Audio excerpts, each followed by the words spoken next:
Let's talk about alcohol and the holidays and your mental health. Hey everybody, welcome back. I'm Dr. Drew Ramsey. Make sure to subscribe so you don't miss any of these videos. The holiday season is filled with celebrations and parties and lots of opportunity for festivities, and oftentimes that means a lot of alcohol and alcohol consumption. And while we know, all of us, that alcohol can affect our mood and leave us depressed or hungover and affect our anxiety, it's a time of the year where it's important to just remind ourselves that alcohol really does have significant impacts on your mental health. And if you're struggling with depression, with anxiety, which we know so many people are these days, the holiday season really presents a lot of opportunities because there is a lot of emotion to be processed, and there's also a lot of opportunity for drinking alcohol. And oftentimes those two things don't go together so well. So I wanted to talk to you as a mental health professional and psychiatrist about some of the tips that we in our clinic give people as they're thinking about going into the holidays, whether you just want to cut back and engage in drinking less and being more mindful, or whether you want to try and not drink this holiday.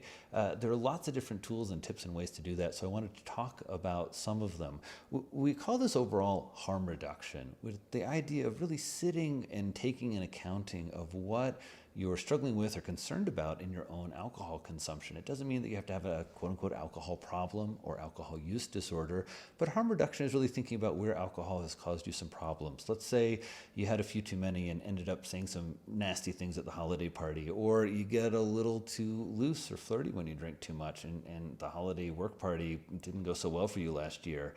These moments where maybe you're embarrassed or guilty or thinking alcohol really didn't help you achieve your goals, those are things really to pay attention to. Instead of avoiding, I would lean into those and think about how can you think about constructing a plan this year to really have alcohol enhance your holidays and not cause you problems. So we call this harm reduction. Now, there are a lot of different ways to do this. The first with alcohol that's kind of most straightforward is thinking about less concentrated sources. So instead of starting out with a couple of hard alcohol cocktails, that you start with something that is much lower alcohol, like an Aperol Spritz or a glass of wine or a lower alcoholic beer.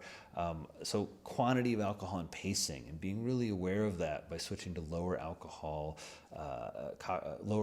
beverages, you kind of automatically are helping reduce the amount of alcohol that you consume.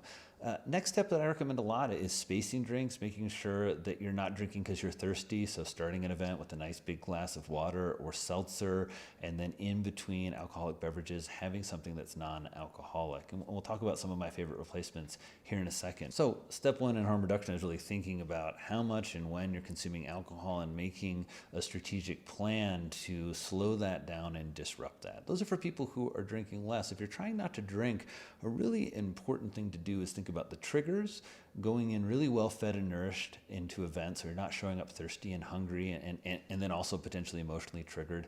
And then replacements. This is my kind of favorite part of a strategy when I'm not drinking, of really having great replacements for alcohol. And the reason is it's not just the buzz from the alcohol that we're looking for when we drink. We're wanting to celebrate and raise a glass. We're wanting to have some kind of fun and exciting taste and gustatory experience. And then also we get that oral sensation, the buzzes, the fizz, the little bit of ginger on our tongue. And so some of those you can certainly replace with a variety of fun things, be they mocktails or a variety of different low alcohol or non-alcoholic kombuchas, whether there are all kinds of interesting juices and seltzers and hop waters and lots of explosion innovation in the space of non-alcoholic beverages. So making sure that you have a variety of these to explore or to take with you if you're trying not to drink or trying to cut down on your alcohol this holiday season, I think it's a really important step for you. Also, if you're hosting events and you have people who you know are maybe struggling a little bit with their mental health, or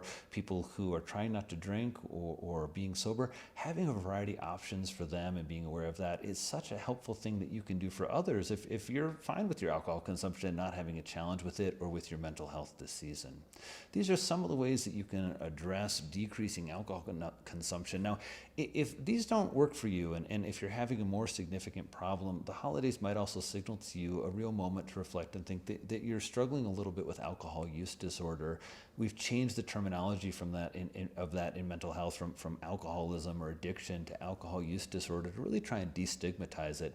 Alcohol is a very addictive, habit-forming substance, and so it's very easy to become somewhat dependent, even physiologically. Even if you're just having a few drinks a day, your body gets kind of dependent on alcohol, and for the kind of toning down that happens of our nervous system when we drink alcohol. When you pull it off, naturally people begin to get a little bit more, sometimes irritable, agitated, anxious. So if you're struggling with cutting back or stopping, or you're seeing a lot of negative consequences of alcohol in your life, maybe it's not this holiday season, but maybe it's also a signal to you to think about how you can construct a plan. There are all kinds of tools for decreasing alcohol consumption and stopping alcohol consumption. There's anti-craving tools like naltrexone, a medication I've had a lot of success with in my practice, helping people decrease the use of substances.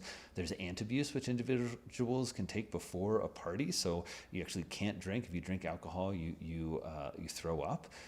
So there's all kinds of psychotherapies also to help individuals spot triggers and feel support and partnership from mental health professionals to decrease alcohol consumption. I hope you hear these tips as helpful information, not as judgment, not as shaming you for enjoying a cocktail this holiday season, but really is encouraging you to think about your alcohol use, how it affects your mental health, how it plays into the mental health of you and those around you during this holiday season, and to use some of these tools and tips to make sure that your holiday celebrations stay jubilant and joyful, as opposed to some of the other outcomes that happens when individuals drink too much during the holidays. Make sure to subscribe to the channel so I can share all of these videos with you and you get updates about them. And please have a great and festive holiday season. However you decide to engage with alcohol this season, I hope it makes your season bright and merry. And I'll see you soon in the next video.